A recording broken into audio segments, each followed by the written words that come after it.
Senator Cadell. Thank you, Chair. On to safeguard mechanisms and carbon leakage, if I can. So there was a November slide deck and November consultation paper out on that.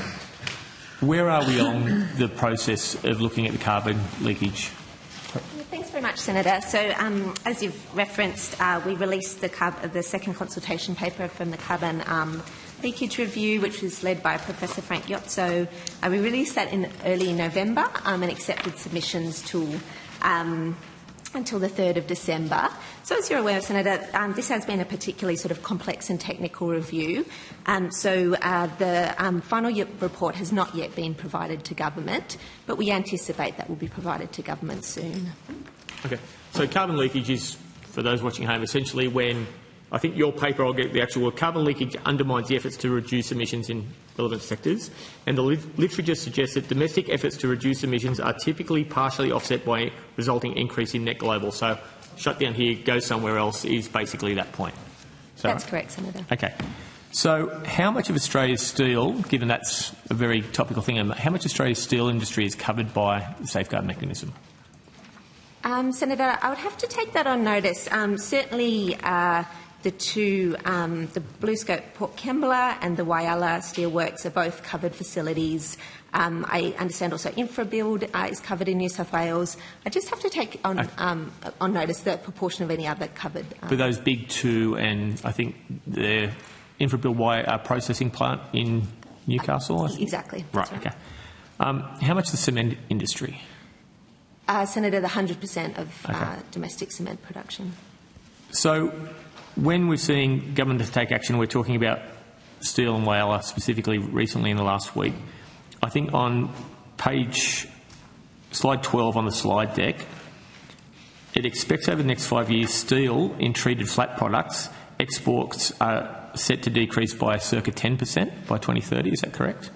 Senator, I just have to take on notice which slide deck you're referring to. We did. Senator, I was going to ask that. Are you able to tell us what slide? Yeah, part of the consultation process. Yeah, so we did. We undertook a number of both public webinars and international. I will take that on notice and ask someone listening in the office to text me. Yeah. Or even just bring it up. Yeah, that's right. And we can table it. But, well, is that the department's position that steel flatted products exports are set to decrease by 10%? Is that what you're understanding? I don't notice. I'm sorry, Senator. There's been no looking at that so far? So that any figures on those slides would be subject to a range of assumptions about different carbon prices both in Australia and internationally. So I just have to take on notice for you exactly the implications. It was in the November consultation stuff. I'm just being texted. So I think the difficulty is I know you're doing best endeavours to identify source, but right now as we sit here, we don't know whether the information is departmental information or could be from the members of it could be from the review itself, yes, thanks. which of course is... Yeah. I would like to give you the assumptions that surround whatever figure it is. Thanks, Senator. Okay, I'll just talk very slowly while someone's typing a message to me for 2 seconds.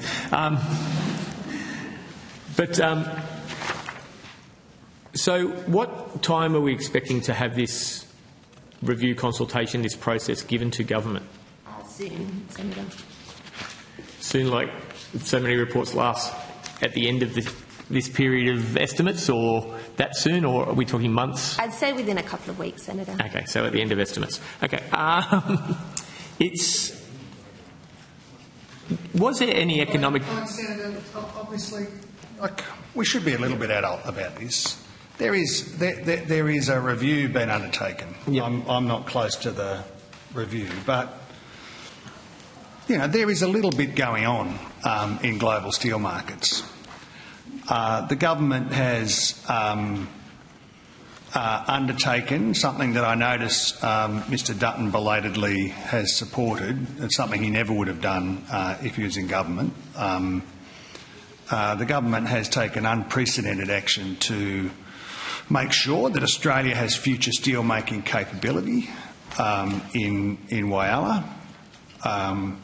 We have supported the aluminium sector to ensure that there is a process going on across global steelmaking and global aluminium manufacturing as companies shift their production processes to lower or zero emissions production processes, largely to do with their use of electricity.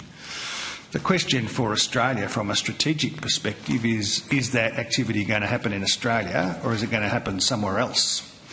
It is not up for debate in these companies about what direction, what the direction of travel is for those enterprises, and it is of significance for Australia from an employment perspective, from a strategic perspective, that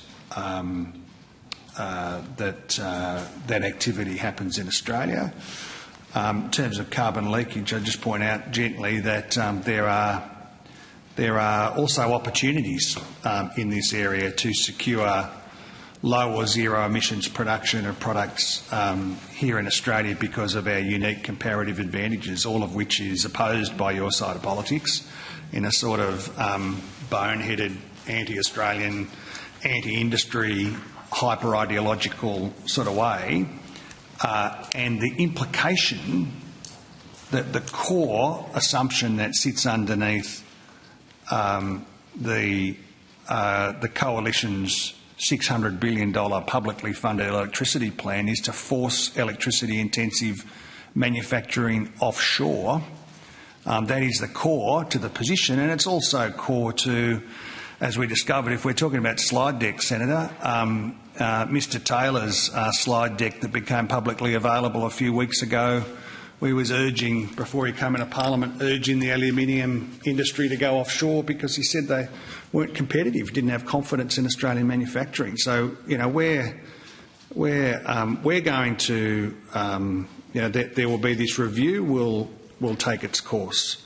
But this is a government that's not going to act according to the estimates schedule or the political schedule. As you tried to observe, we're not deferring these questions until after estimates.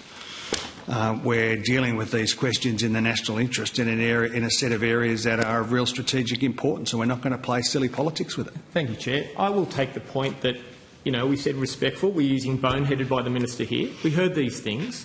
There is one person making this political, and it's you. We are used to the political games of not getting answers before estimates so we can ask the right questions. We're used to the fact that you raise the aluminium program. Why, if we are making the cleanest and cheapest energy in the world, do we have to give $2 billion to the people that are using the cleanest energy in the world? Because it is a falsehood. There is one person playing games here. We are going around handing money to all these people that should benefit from this so-called clean energy and emission stuff, but you characterise it as something else. You don't have to hand out money if it is cheap. So you can choose one choice. One choice. It is cheap energy that will make our industries competitive, or they need to be bailed out because they won't. Pick one and stick to it, because you can't have both. Well, when I come to this other point, and I go to this question, it is the consultation deck number 2, carbon leakage review, second consultation paper, is the slide deck I'm referring to, where it's page 12, and it suggests, your own government papers and departments suggest, we will lose market share to overseas by carbon leakage. Those things I've read. On that page, steel, treated flat products decreased by 10% of exports. Crude steel exports are set to decrease by 7%. Cement clinker exports to imports to increase by 25%. We went through this future made in Australia. Is the future assembled in Australia? Because your policies are nothing more than logos. You want to call them boneheaded? No one has got sunk to that political level except you here today, when we are trying to get questions specifically on government documents, and you make it political.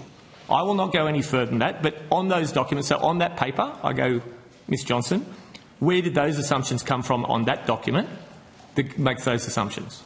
So, Senator, I don't have that in front of me, but I will say that the illustrated estimates from things like carbon leakage were really set out as for the purposes of being an illustrative example. And so that, for example, assumed no carbon costs in other countries. Now, obviously, that's really at the upper bounds then of any sort of change in production. And so really what I think we were looking at there as part of the review was to aim to identify. So we looked at 73 commodities, and we were looking to identify those that may be at emerging carbon risk, importantly over the medium term rather than to the short term, which, as that deck would have said, showed that the safeguard settings, including things like trade exposed baseline adjustment, the funding under the Powering the Region Fund, are appropriate and sufficient in the short to medium term to manage carbon leakage risk. So really it was about showing the relative differences across commodities rather than looking to fix on a particular figure. Thank you, Sharon.